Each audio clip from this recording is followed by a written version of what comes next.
Are you dealing with self-blame and self-doubt, which creates a shame spiral? If you are, you got to watch this video. When we were emotionally neglected, when we had parents, or maybe now partners, who don't have the capacity to understand and hold space for you and your negative emotions or your big emotions, they made you wrong. They made you seem bad. They rejected it. When they rejected it, you had to be alone somewhere with these big, heavy emotions that you had no capacity to know how to compartmentalize or heal yet, so it became overwhelmed. You attached a meaning to this feeling, you attached an identity to it. When you did that, you became afraid of a part of your authentic self. Watch this video.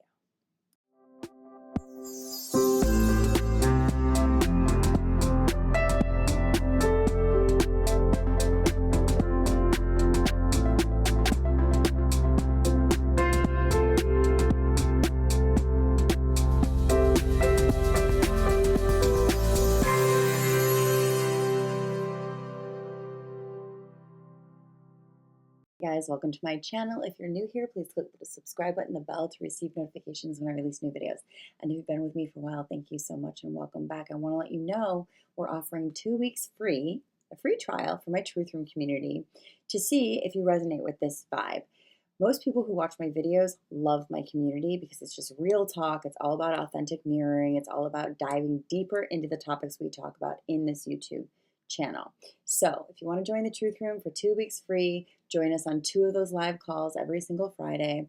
Look at 4.5 years of content and all the videos, feel free. So you can check that out. If you want to cancel or you don't want to subscribe, it will end in 2 weeks. And if you do, you'll get a notification to join. So please check it out and join my amazing community of awakening souls.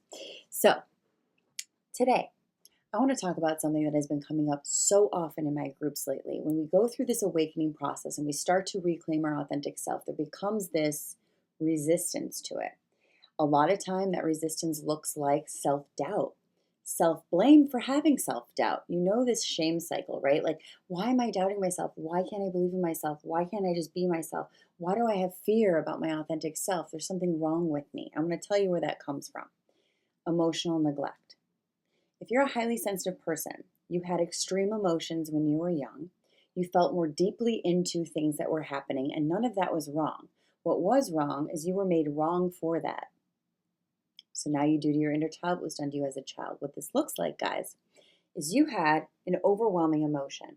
Your parent, who was emotionally immature, which equals emotionally neglectful, did not know how to handle your negative emotions so that they can feel like the adult. They tell you there's something wrong with it because if we don't know how to handle it, then we have to admit that there's something we're inept to.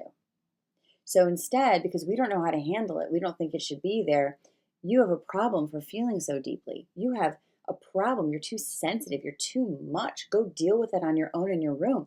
As a young child, you don't have tools or capacity to deal with overwhelming big emotions. You don't know how to do it. So it just becomes this overwhelm of negative emotion. And because you have this negative emotion, you start to attach a belief and a meaning to it that I'm negative. There's something wrong with me if I have this and I don't know what to do with it, and they tell me I shouldn't have it. There must be something wrong. What this emotion is telling me is about me. What this emotion is being reacted to, how this emotion is being reacted to, is telling me something negative about me. So if my emotions are rejected or I'm rejected if I have my emotions, when I feel them, it means that I'm rejectable. So I just shouldn't have them.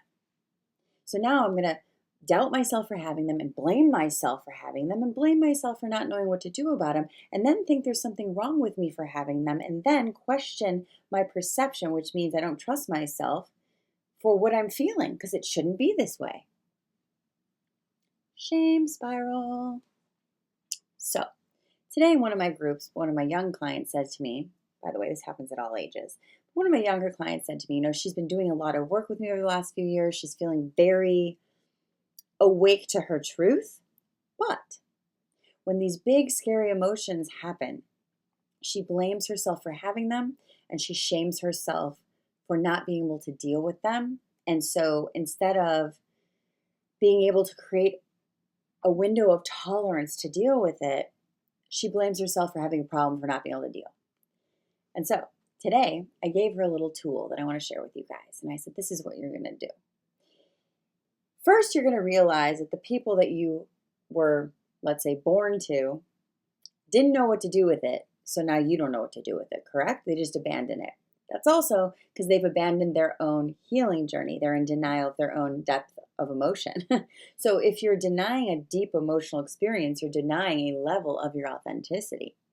So you don't want to do that anymore. You don't want to be afraid of your authentic self. You are afraid because you think that your authentic self is what these feelings are telling you. So here's the exercise. Imagine a really scary emotion comes up. Now, this is what I tell a lot of people. I say, name it. Max came out. Oh my gosh, Max came out. Now, the reason I do that is because when we judge our emotions and then identify that with them, we're attached to them as our identity. And when you grow up with this kind of parenting, you have an uncertain sense of self.